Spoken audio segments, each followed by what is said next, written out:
আজ ৩১শে জুলাই ২০২৪ সালের জুলাই মাসের শেষ দিন।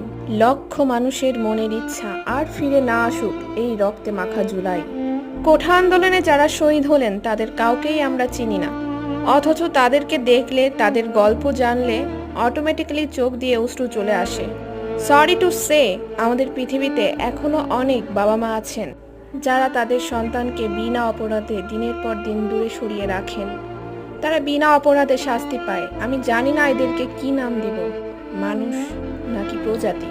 শুধু দূর থেকে বলবো, সবাই ভালো থাকুক, সুস্থ থাকুক, সুন্দর থাকুক। একদিন সবার বিচার হবে। অপরাধ করে আজ পর্যন্ত কেউ পার পায়নি, তাই সৃষ্টিকর্তার প্রতি আস্থা রাখো, শান্ত থাকো, চুপ থাকো। একদিন তোমার চোখ থেকে পড়া অশ্রুর বিচার ঠিক হবে। কোনো অশ্রু বিফলে যায় না।